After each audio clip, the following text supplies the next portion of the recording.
Hey, 42 here. We've all been there. You've just won the lottery and you're kicking back in your hot tub indulging in your favourite beverage.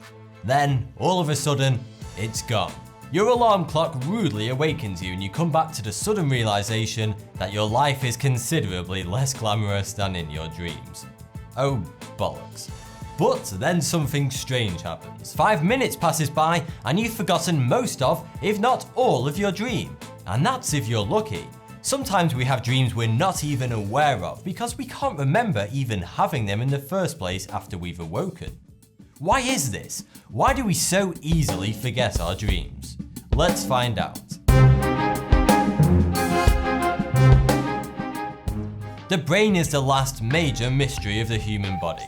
There are so many aspects of the brain that continuously baffle scientists, and one of those is sleep.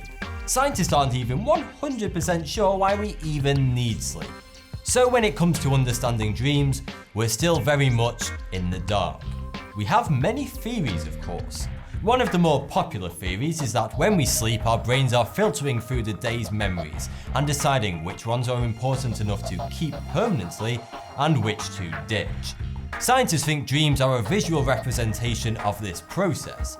Based on that theory, it makes sense that in order to understand dreams further, we should study the two parts of the brain that are largely responsible for processing memories. Those are the hippocampus and the neocortex.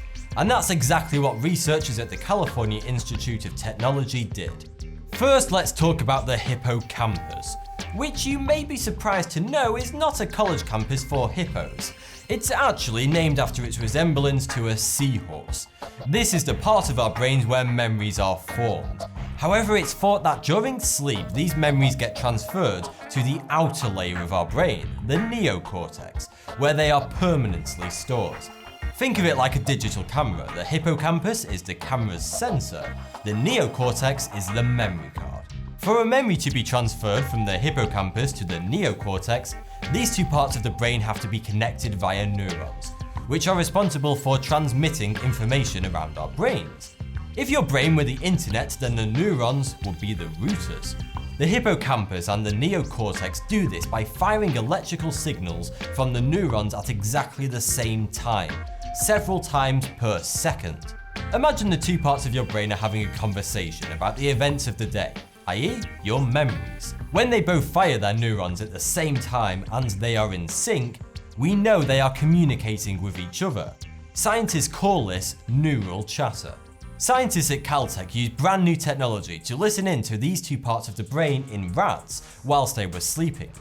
They found that whilst the rats were in a stage of the sleep cycle known as slow wave sleep, more commonly referred to as deep sleep, the hippocampus and the neocortex were perfectly in sync. Their neurons were firing at the same time. From this, we can presume that the two parts of the brain were talking to each other and memories were being recorded. But here's where dreams come in. During the slow wave sleep phase, we don't have any dreams. This is known as a dreamless sleep state. The researchers then did the same thing whilst the rats were in the rapid eye movement, or REM, sleep stage. What they observed once and for all answered why we have a hard time remembering our dreams. During the REM sleep stage, the hippocampus and neocortex were still firing their neurons, but not at the same time.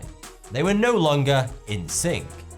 To put it in other words, they were still having conversations, but not with each other. This means during REM sleep, memories don't get recorded to our brain's data bank, the neocortex. And REM sleep just happens to be when the majority of our dreams occur. So the memories of our dreams are still being created, they're just not being stored permanently.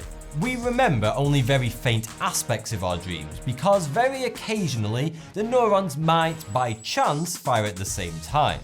But the majority of the time, they don't. Some people believe this is because dreams are non-essential to life. They're no more than a byproduct of the creation of new memories during our sleep. So what's the point in remembering them? They don't serve a purpose. But for whatever reason, we don't remember our dreams simply because during a certain stage of our sleep, two very important parts of our brain, which are both responsible for memory, don't get on with each other very well. To be honest, it's probably for the best. some of the weird ass stuff we do in our dreams is definitely best forgotten. Thanks for the view, subscribe for more 42.